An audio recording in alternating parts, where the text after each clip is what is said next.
নমস্কার। একটা বিশেষ কারণে দুটো কথা বলতে এলাম। সমগ্র হরিণঘাটাবাসী সহ সমস্ত পশ্চিমবাংলার মায়েদের কাছে আমার করজোড়ে প্রার্থনা, একটা বিরাট বেদনাদায়ক ব্যাপার হয়েছে, যেটা যারা প্রকৃত দেখা যাচ্ছে অন্নপূর্ণা যোজনার টাকা পাওয়া উচিত তারা পায়নি, এমনও হয়েছে যারা পাওয়া উচিত না তাদের মধ্যেও অনেকে পেয়েছে। আমি আপনাদের কাছে একটা কথা বলছি, রিজেক্ট লেখা থাকুক আর যা লেখা থাকুক, এটা রিজেক্ট হবে না। আপনারা নিশ্চয়ই পাবেন টাকা। এর মূল কারণ হচ্ছে এখনও পৌরসভা এবং পঞ্চায়েতগুলোতে বিডিও অফিসে, এসডিও অফিসে কিছু চটি চাটার দল এখনও আছে। এগুলোকে চিহ্নিত করতে হবে। এরা তৃণমূল দেখে দেখে নামগুলোকে ওকে করে অ্যাপ্রুভ করে পাঠিয়ে দিয়েছে, যে জন্য তারা আগে পেয়েছে। মায়েরা, আপনারা কোনো চিন্তা করবেন না, একটু ধৈর্য ধরুন। সরকার আপনাদের সঙ্গে আছে।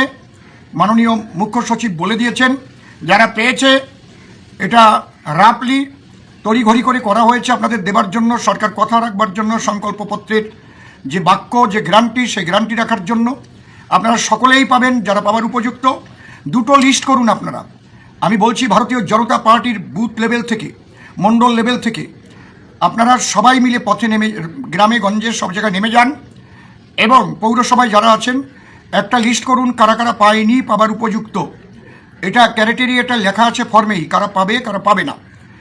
যারা পায়নি তাদের একটা লিস্ট করুন, এবং যারা অন্যায়ভাবে পেয়েছে, যাদের 4 চাকা গাড়ি আছে, দোতলা বাড়ি আছে, যাদের ইনকাম ট্যাক্স ফাইল আছে, 3 রুমের পাকা বাড়ি আছে, এগুলোকে আপনারা লিস্ট করুন যে কারা কারা পেয়েছে।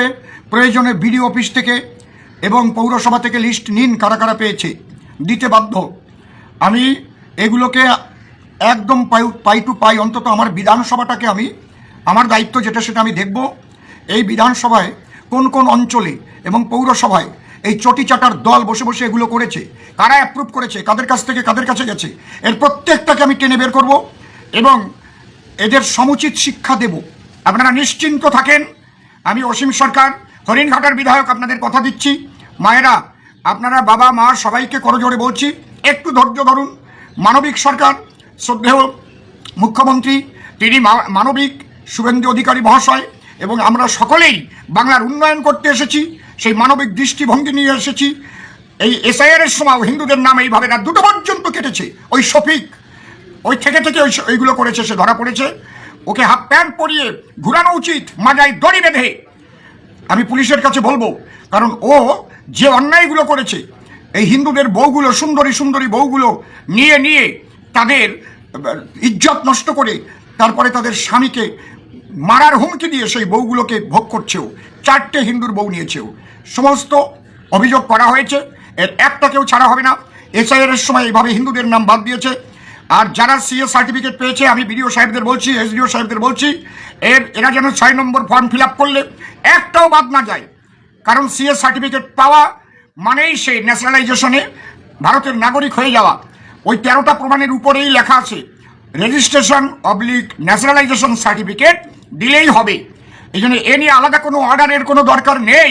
যারা বলছে আলাদা অর্ডার আমাদের কাছে আসেনি, আমি কিন্তু তাদের ছেড়ে দেব না। প্রত্যেকটাকেই কিন্তু আমি দেখব, সে যত বড় মাপের অফিসার হোক, সে কতটা আইন শিখে ওখানে বসেছে, সেটা কিন্তু আমি দেখব।